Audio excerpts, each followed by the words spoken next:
todos que nos assistem, que costumam nos acompanhar aos domingos à noite.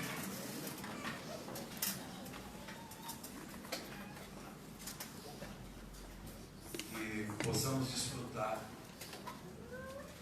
não só da presença do Senhor Jesus na pessoa do Espírito Santo, mas que possamos desfrutar da sua paz.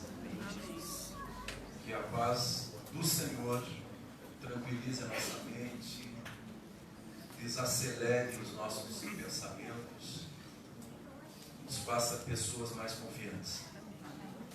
Você que costuma trazer a sua Bíblia, por gentileza, abra no Evangelho de Marcos,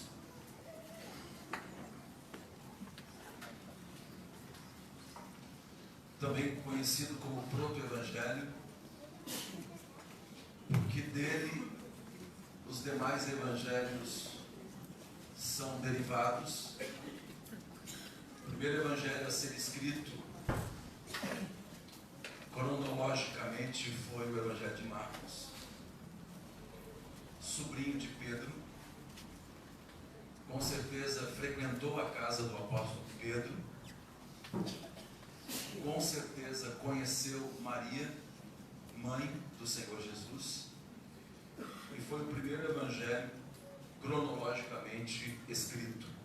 E como eu disse, os demais evangelhos foram derivados basicamente dele. Capítulo 4.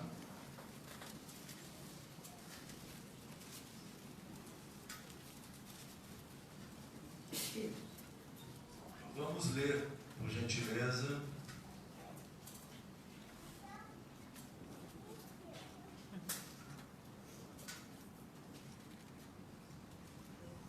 a partir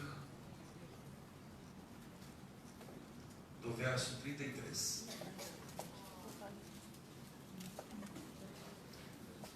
Todos se localizaram? Amém.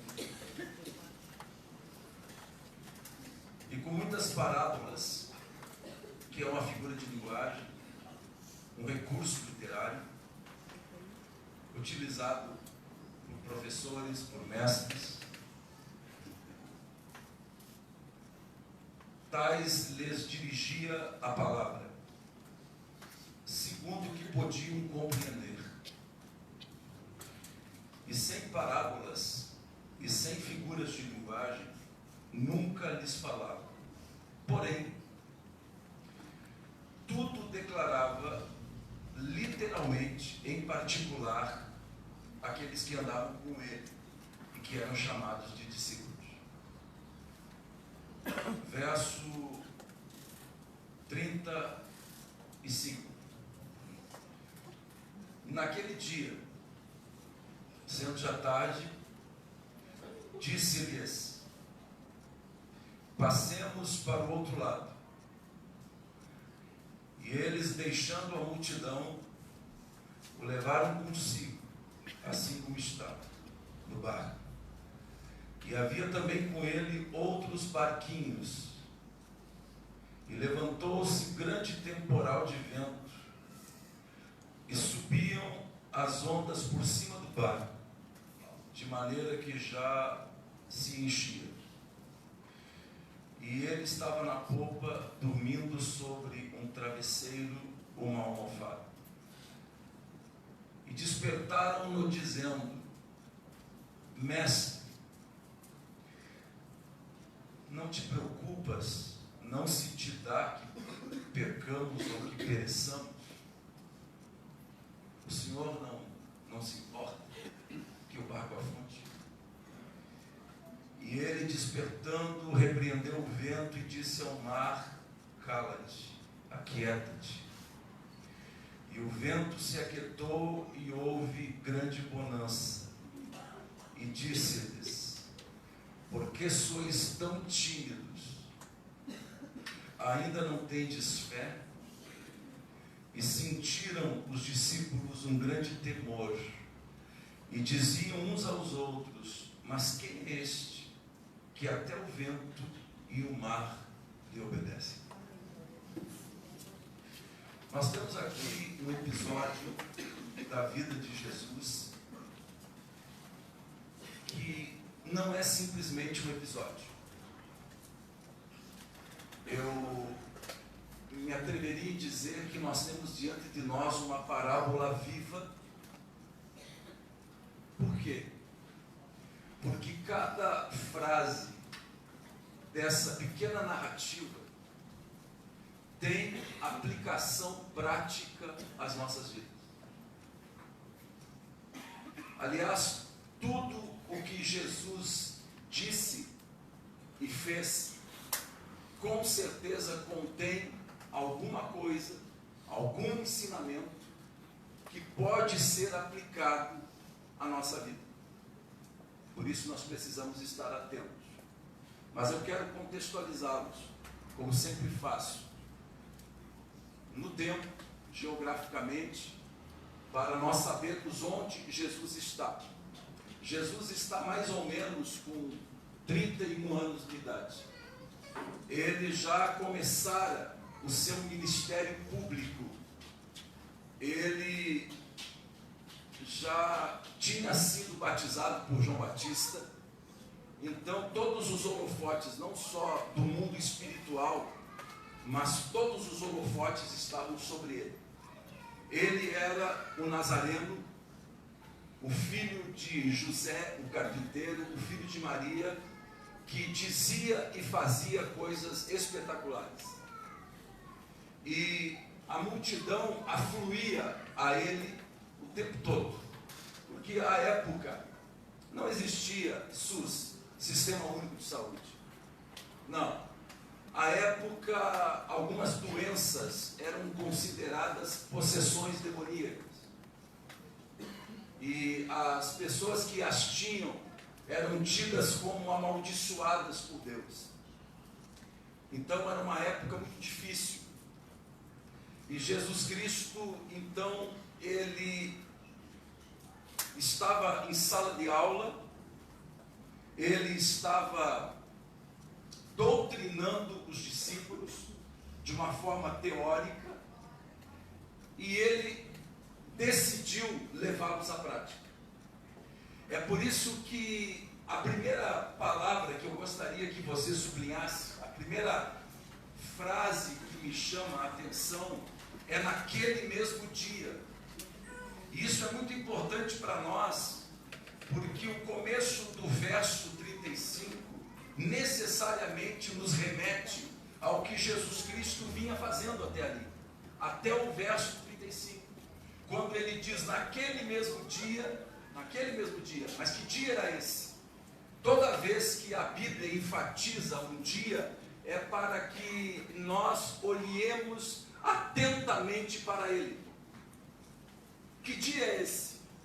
O dia em que Jesus, como já disse, estava em sala de aula, estava falando em parábolas, mas em particular para os seus discípulos, Jesus falava literalmente, Jesus esclarecia todas as dúvidas.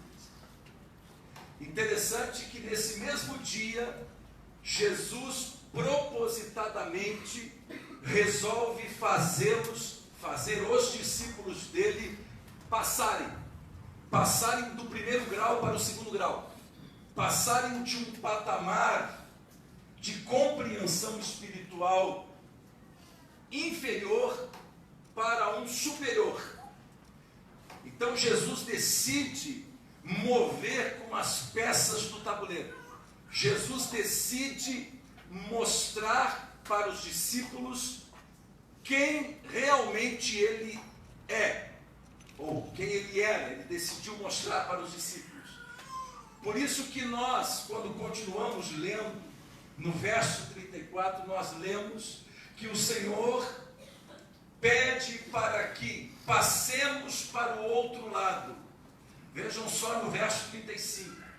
Propositadamente, Jesus olha para os discípulos à tarde, e isso é muito importante, por causa da geografia do lugar e do clima. Propositadamente, Jesus os induz samaritanos entrarem num barco e passarem para o outro lado do lago.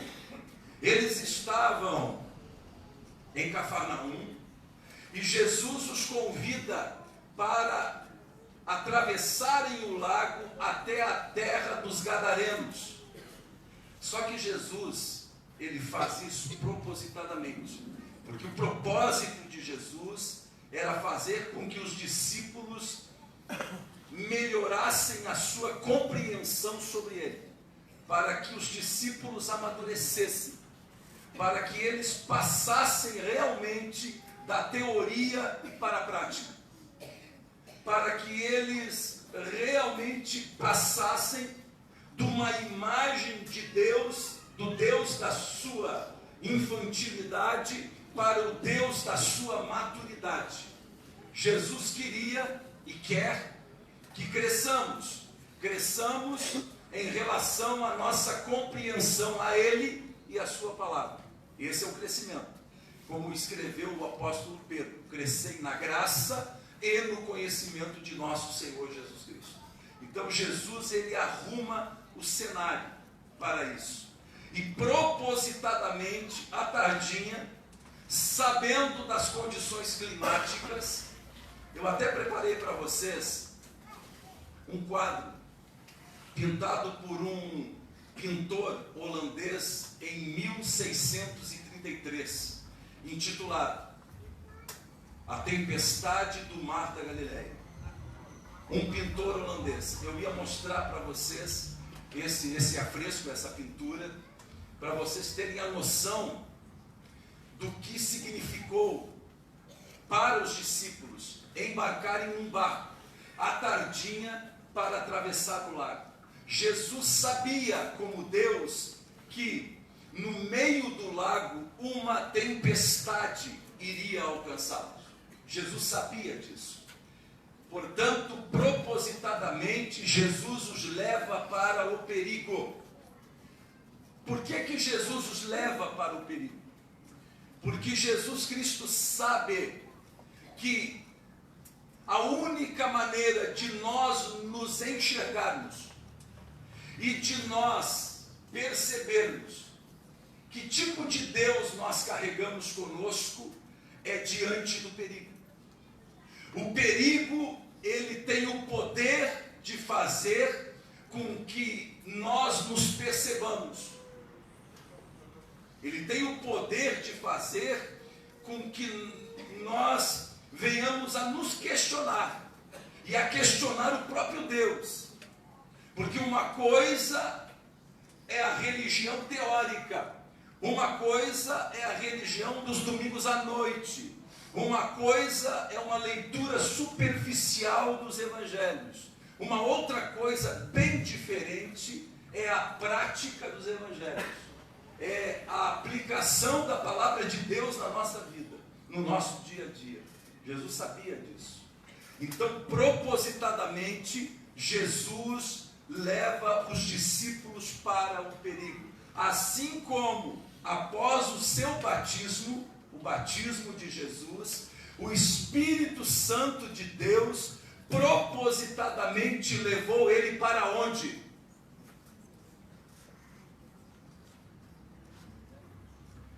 Para conversar com alguém.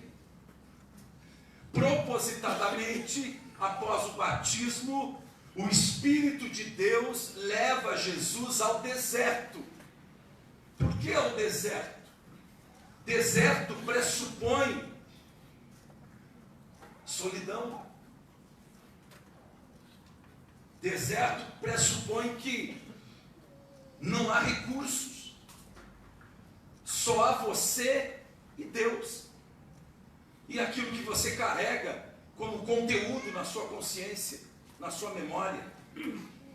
Então, chega um momento nas nossas vidas, isso é muito individual, que Deus, por nos amar, e Deus só faz isso com aqueles que já nasceram de novo, aceitaram Jesus porque foram alcançados pela graça, porque se perceberam pecadores e tiveram capacidade de perceber que Jesus é o único caminho, a única verdade e a única vida.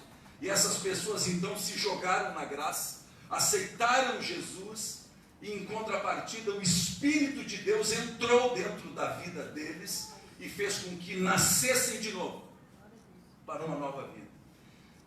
Essas pessoas, Deus as cuida, elas se tornam menina do olho de Deus, e Deus então tem um compromisso com o crescimento espiritual destas pessoas. Entenda-se crescimento espiritual como tornar-se como Jesus, viver como Jesus viveu, amar como Jesus amou. Entenda crescimento espiritual como isso. E Deus então, Ele cria situações nas nossas vidas para que, ao passarmos por elas, nós saiamos do outro lado melhores do que nós entramos. Ele faz isso. Então, propositadamente, Jesus leva os discípulos para o perigo. Perigo mesmo. Por quê? Porque o Lago da Galileia, que tem 12 quilômetros por 23, 22, ele está a 213 metros abaixo do nível do mar Mediterrâneo, que é o mar que banha a costa da Palestina. Ou seja, é um dos lugares mais baixos da terra, onde o oxigênio, ele fica mais quente. E o que acontece? O ar estando mais quente, fenômenos climáticos, precipitações atmosféricas são mais recorrentes, tempestades. Além de somar-se a isso, a configuração geográfica do lago, que é como se fosse uma bacia hidrográfica por causa das montanhas, onde o vento ele canaliza. E logo ao norte está o Monte Hermon, que muitos já leram na Bíblia, cujo pico tem neve. E aquele ar frio do pico do Monte Hermon, ele se desloca em direção ao mar Mediterrâneo. E ao se deslocar, ele se encontra com as massas de ar quentes do mar.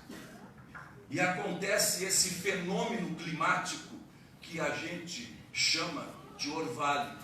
Mas não é só o orvalho que ocasiona essa precipitação atmosférica, tempestades repentinas. Essa é a explicação humana para a tempestade que aconteceu. Mas na verdade Jesus sabia que haveria uma tempestade. E Jesus os leva para o perigo. E o mais interessante é que a frase no versículo 35 diz para nós que eles levaram Jesus assim como o concebiam, assim como o entendiam naquele momento. Por isso que cada frase que nós estamos lendo contém um entendimento para nós e um ensinamento. Jesus levou eles para o perigo, porque queria usar a tempestade para fazer com que eles se enxergassem, para fazer com que eles crescessem espiritualmente. E eles, como diz o texto, levaram Jesus já adormecido, do jeito que Jesus estava, e o colocaram na polpa do barco, sobre uma almofada, como a gente leu, colocaram ali e foram navegando. Exatamente como nós fazemos. Exatamente. Deus para nós será exatamente do tamanho da compreensão que eu tenho sobre Ele. E nesse sentido específico e relativo a cada um de nós carrega um Deus consigo, carrega uma compreensão de Deus consigo. Cada um de nós. Deus é o mesmo, Ele não muda. Jesus é o mesmo ontem, é o mesmo hoje e será o mesmo para sempre. Mas a compreensão que eu tenho sobre Deus, ela vai mudando com o tempo, ou não, vai mudando. E os discípulos levaram Jesus do jeito que o compreendiam. E como é que os discípulos compreendiam Jesus. Jesus sabia como os discípulos compreendiam ele. Jesus sabia, mas os discípulos não sabiam. Eles achavam que pelo fato de viverem com Jesus, comerem com Jesus, estarem à sala de aula com Jesus, eles eram melhores do que os outros. Eles estavam mais preparados. Eles achavam isso. E Jesus quis mostrar para eles que não basta isso. Jesus os leva para o perigo. E eles levam Jesus do jeito que Jesus estava, para a vida deles, para o cotidiano deles. Daqui a pouco o culto vai terminar e nós levaremos a concepção que nós temos de Deus, a percepção que nós temos de Deus para a nossa semana, para o nosso dia a dia, para o nosso trabalho. Quem é Deus para você lá? Isso é fundamental, porque isso vai determinar as suas reações, a sua reação psicológica, a reação do seu corpo diante das tempestades da vida. Então Jesus chega, eles estão na sala de aula e ele disse: agora nós vamos colocar em prática o que vocês vêm ouvindo e vendo em mim. Vamos colocar em prática. E os convida para atravessar o lago, à tardinha, porque Jesus sabia que uma tempestade se levantaria. E eles então levaram Jesus do jeito que Jesus estava. Eu quero que você pergunte para a pessoa que está ao seu lado: quem é esse Jesus que está com você? Quem é esse Jesus que está com você? Ou melhor dizendo, ou melhor perguntando, quem é Jesus para você?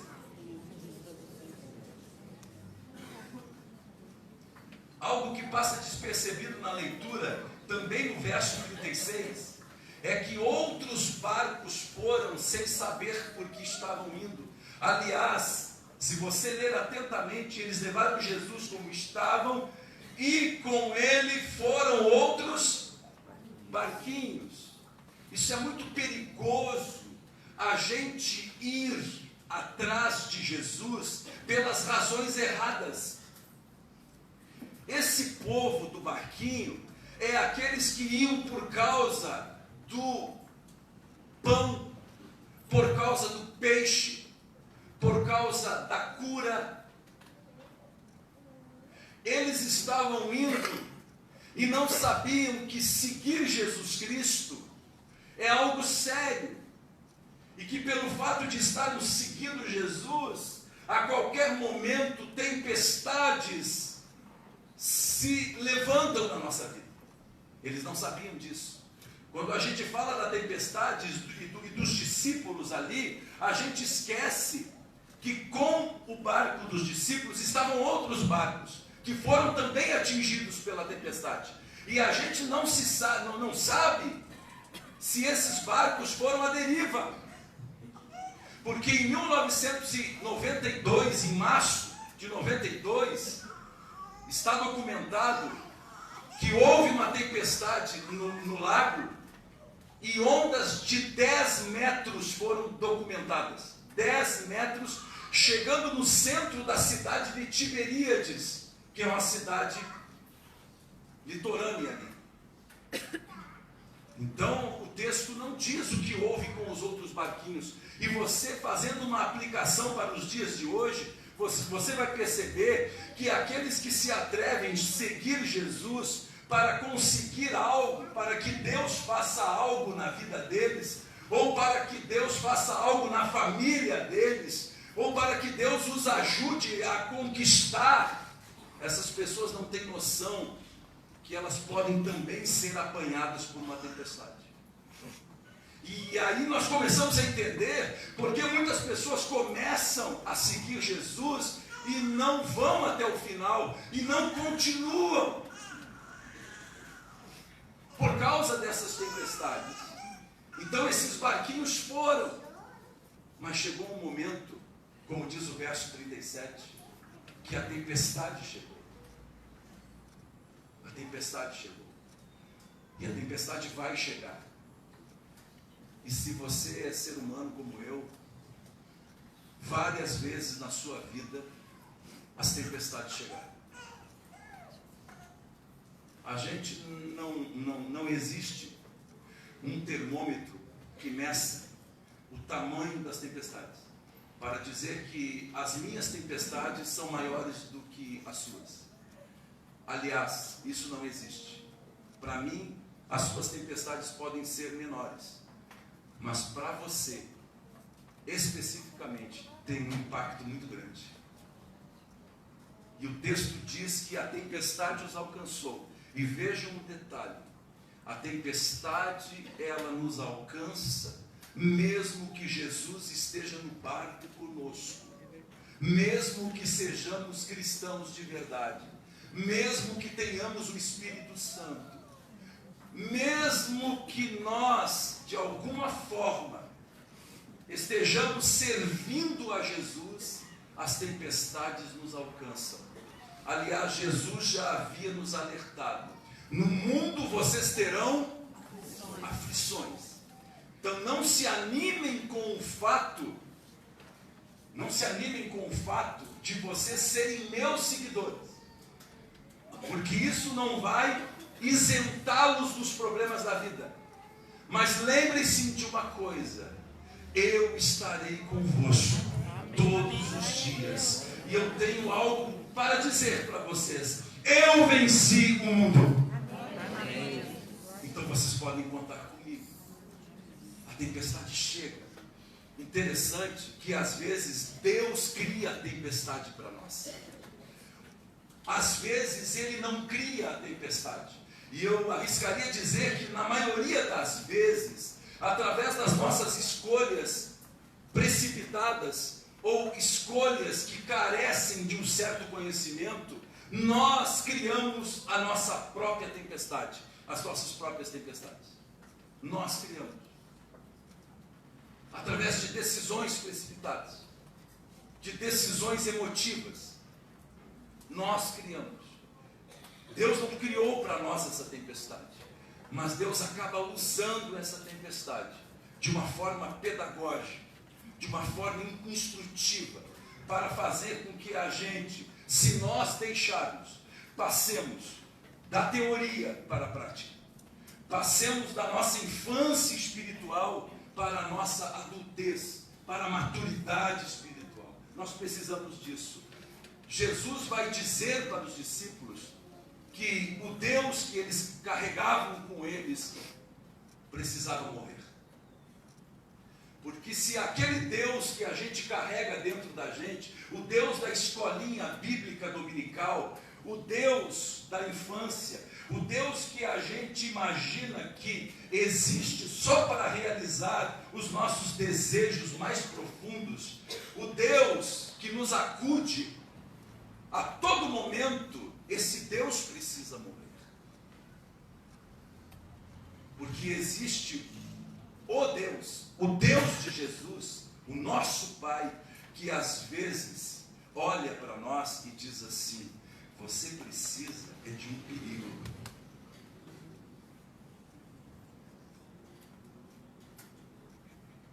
Esse Deus eu não conheço. Esse Deus eu não quero. Interessante que o Deus utilitário, que o Deus que a gente encontra aos domingos à noite na igreja, o Deus que a gente chega em casa e guarda na gaveta, e quando o sapato aperta, a gente puxa a gaveta e tira ele ali de dentro, e com lágrimas nos olhos a gente diz assim: meu Deus, me ajuda agora. Esse Deus é o Deus daquela gente do barquinho. E sabe como é que a Bíblia chama esse tipo de crente, esse tipo de gente que vai atrás de Jesus, não por quem ele é, mas por aquilo que ele pode fazer? Se você olhar para 1 Coríntios capítulo 15, versículo 19, você vai ver ali, por incrível que pareça, e para a tristeza nossa, um retrato da igreja evangélica no mundo.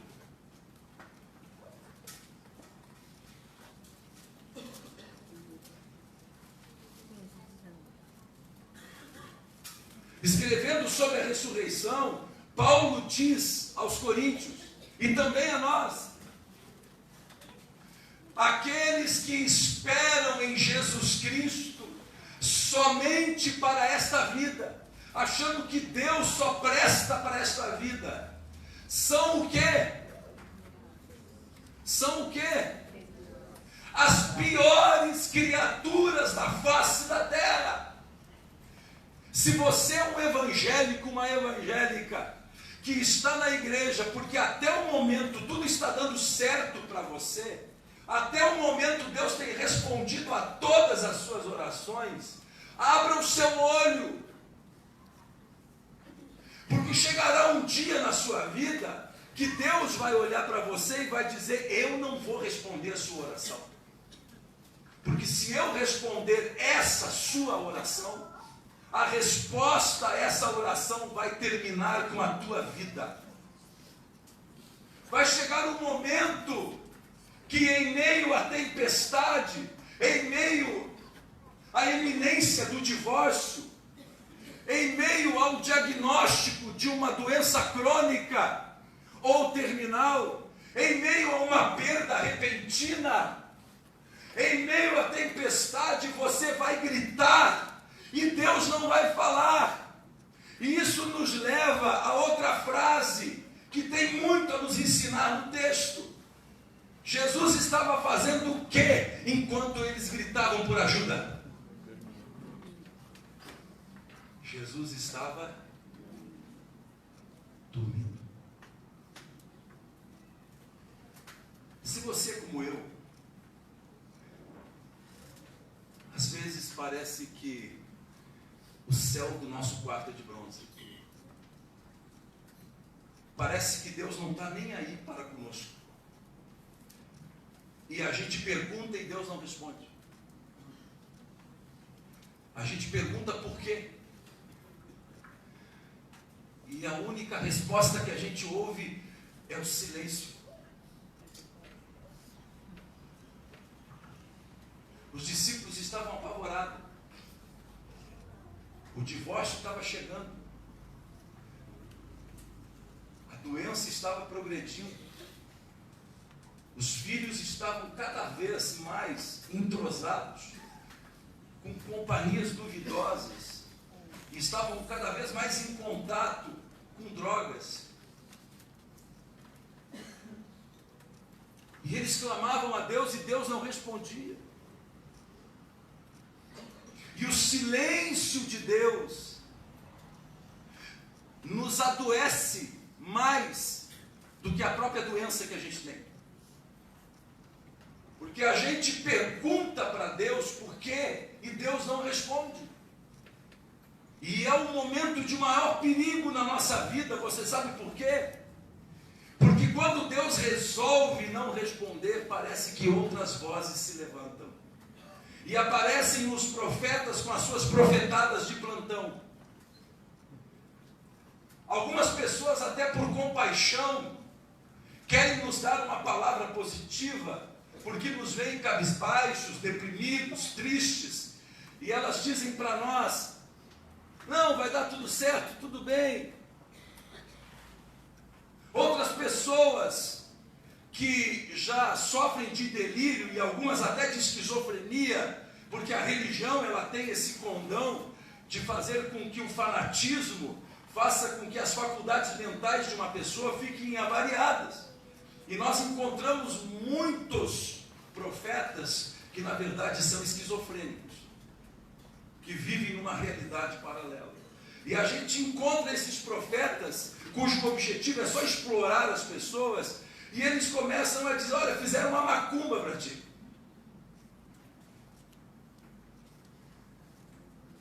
Só fizeram uma macumba. Está acontecendo isso na tua vida porque tu não dá o dízimo. E começam aquelas vozes elas começam, Quando a voz de Deus silencia, começam as vozes. Qual foi a primeira voz que Jesus ouviu no deserto, depois de 40 dias e 40 noites? A voz do diabo.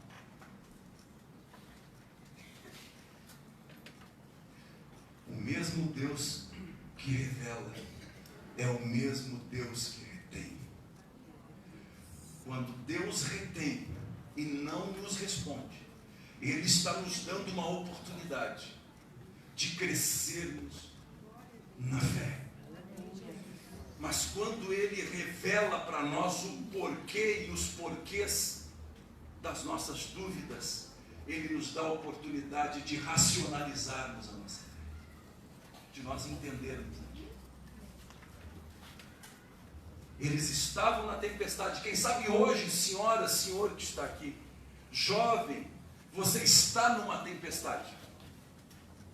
Eu não sei, essa pessoa que está sentada ao seu lado não sabe, mas você está na sua tempestade, na sua luta particular. Talvez essa luta, ela seja de cunho psicológico, ela seja uma ansiedade, uma depressão. Quem sabe o seu casamento está em perigo, os seus filhos estão em perigo, e você está em busca de uma resposta, e pergunta para Deus, e quem sabe agora Deus não está te dando uma resposta. Qual é a resposta que Ele vai te dar? Os discípulos tentaram acordar e foram deselegantes com Jesus. Eles foram deselegantes, eles mexeram com Jesus. Jesus acordou. E quando Jesus acorda, Jesus não sabia se primeiro ele pegava um pedaço de pau para dar umas pauladas naqueles discípulos, ou se ele acalmava a tempestade. Jesus acorda,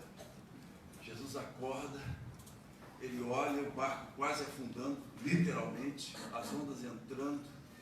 Aí Jesus Cristo parece o Thanos da guerra do The Avengers. Jesus, sabe como é que está escrito no grego? A hora que Jesus diz assim, aquieta-te, está escrito literalmente, psiu.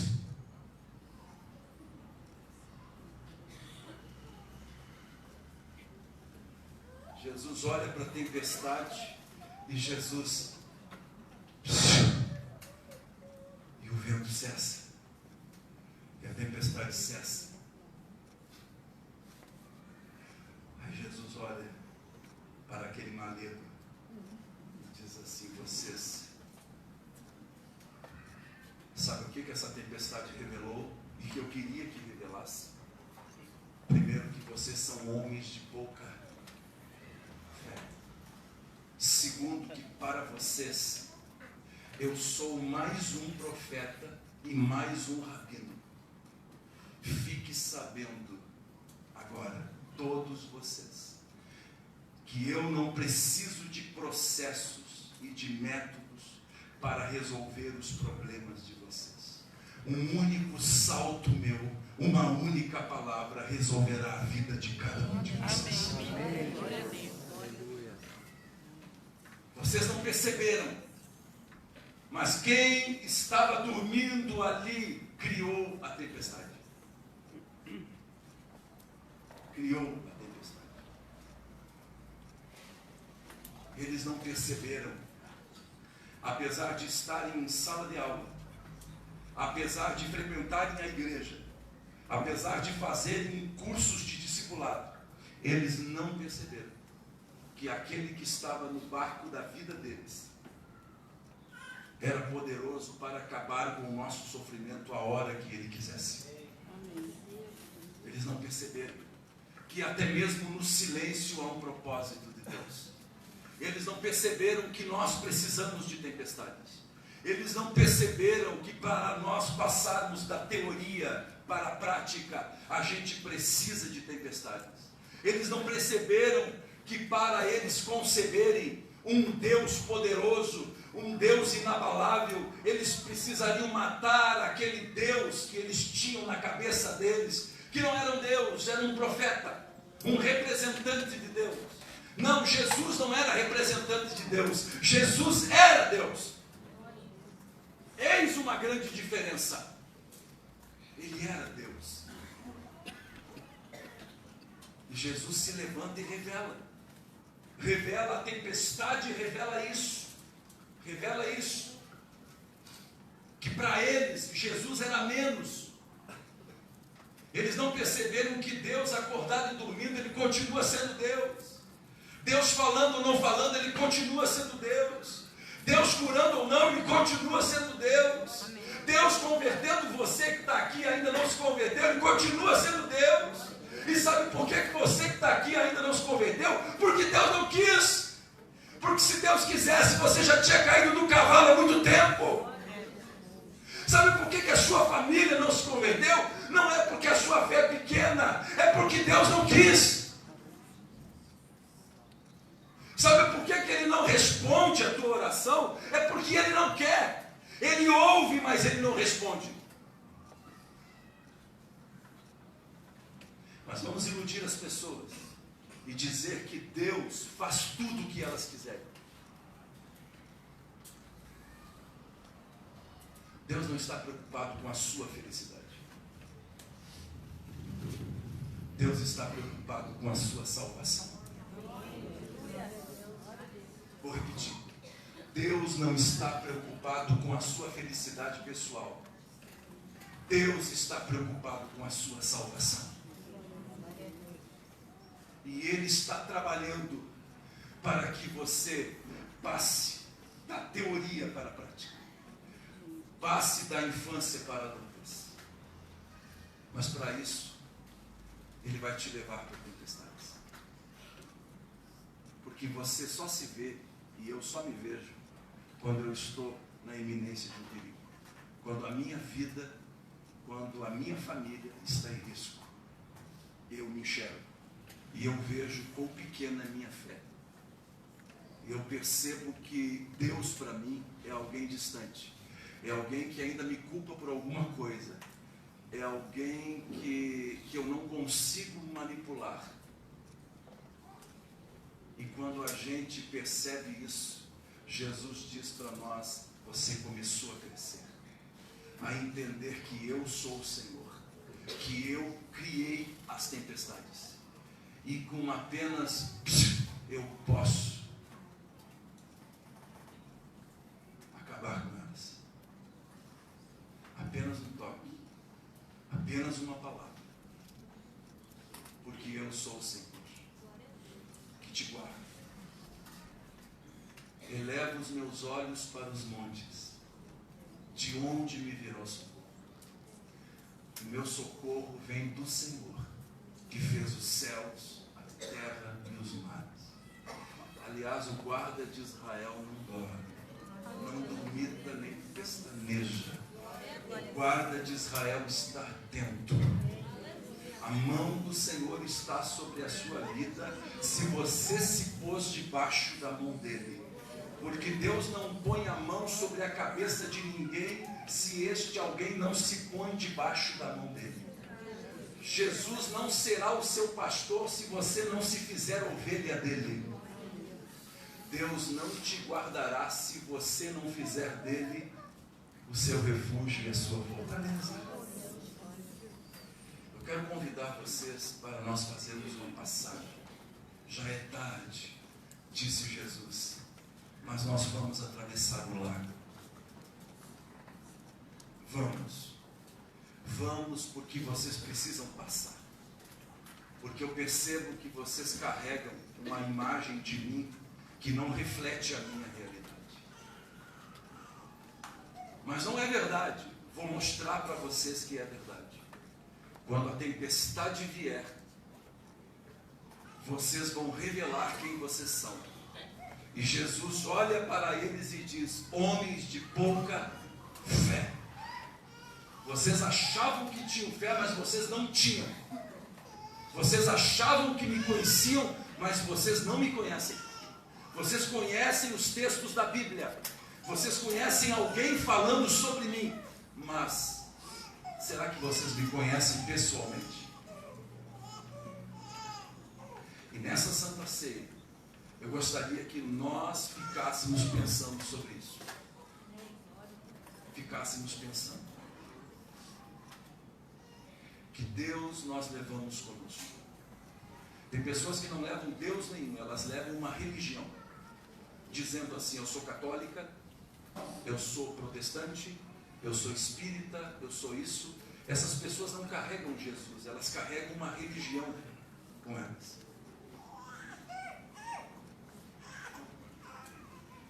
Que Deus nos carregamos. Se você pode, fique em pé.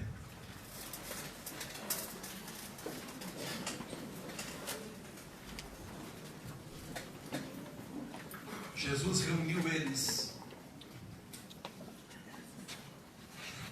e disse para eles: a maior tempestade não é a que estava pelo lado de fora, é a que estava pelo lado de dentro. E quando Jesus diz isso, ele diz que quando nós melhoramos como pessoa, as coisas à nossa volta começam a melhorar. Às vezes nós oramos para Deus mudar algumas pessoas, mudar algumas situações. E Deus acaba nos mudando. Para que nós possamos enxergar essas pessoas e essas situações de um modo diferente.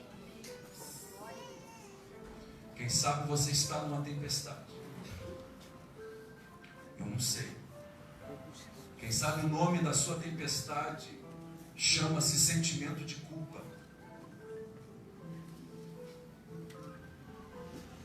Quem sabe o nome da sua tempestade chama-se eu tento começar, mas não consigo continuar. Quem sabe o nome da sua tempestade chama-se pornografia. Quem sabe chama-se adultério. Quem sabe chama-se desonestidade. Não sei, cada um de nós tem uma tempestade. Aliás, uma vez eu pus no Face que todos nós temos 3 histórias. Uma que nós contamos para todo mundo, uma que nós tentamos esconder e uma que nós não conhecemos. Às vezes, somente nós sabemos da nossa tempestade. Ninguém mais sabe. Mas às vezes a água começa a entrar. A tristeza, ela deixa de ser apenas uma tristeza momentânea, passageira, e ela se prolonga e se cronifica e se torna uma depressão distímica, uma depressão permanente. Às vezes a ansiedade, ela se torna algo crônico.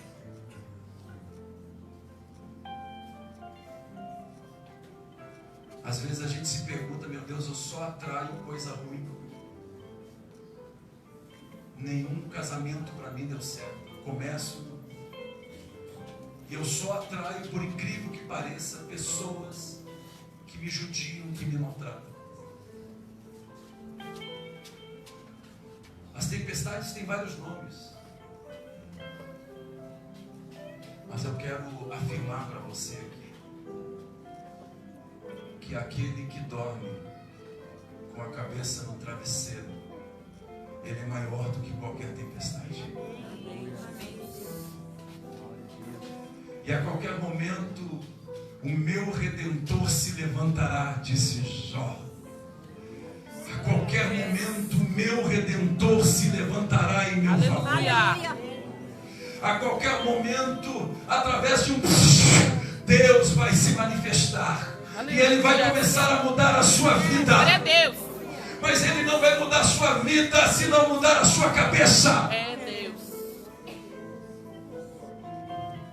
Ele vai dizer para você, meu filho, minha filha, eu quero que você me conheça. E saiba que eu não sou o Jesus do Augusto Cury. Eu não sou o Jesus das aulas de religião, das escolas. Eu não sou o Jesus das pedras, das energias. Não! Eu sou o Yahvé, o Deus Todo-Poderoso. Eu sou a sombra do Onipotente. Glória a Deus, aleluia. Eu sou o Deus que se levanta e acalma a tempestade. O Deus que tem milhares e milhares de anjos a seu serviço. Glória a Deus. Eu sou esse Deus. Você não consegue dormir de noite? Saiba que ao teu lado está o Deus Todo-Poderoso. Aleluia. As pisadas que você ouve dentro de casa são pisadas de anjos de Deus. Oh, aleluia. É esse Deus que não dormita. Este Deus que quando você pede uma ajuda, Ele te dá um travesseiro, dizendo: vem dormir comigo, venha descansar comigo. Porque aquele que descansa no esconderijo do Altíssimo, a sombra do Todo-Poderoso, o envolverá. Aleluia. Você veio pedir uma bênção e Jesus vai te dar um travesseiro. Aleluia. Você está agitado, agitada. Você quer uma resposta. Você está confuso. Se você está tudo isso, você está como eu, está como a gente. A única resolução para a confusão é nós nos entregarmos a Ele e dizer: Senhor, Tu sabes todas as coisas. Tu sabes se esses ossos podem ter vida. Tu sabes, Senhor, e eu estou nas Tuas mãos. A qualquer momento Tu te levantarás e Tu olharás para a minha vida, para a minha família, e Tu irás dizer: levanta-te e anda, em nome de Jesus. A qualquer momento, pode ser hoje, pode ser agora, a qualquer momento. Talvez você esteja olhando para mim meio cético, não importa, não olhe para mim. Feche os seus olhos e olhe para você. Olhe para aquele que está no seu barco. Primeiro veja que tipo de Deus você está levando com você. Quem é esse Deus que você leva com você? Quem é esse Deus? Oh, aleluia! Oh, aleluia! Aleluia! Quem é esse Deus que você leva com você? Será que é o Deus dos teus pais? Será que este é o Deus da tradição religiosa da sua família? Quem é esse Deus que você leva? Jesus vai te levar de uma margem para outra. Ele vai fazer você passar da teoria para a prática, da infância para a adultez.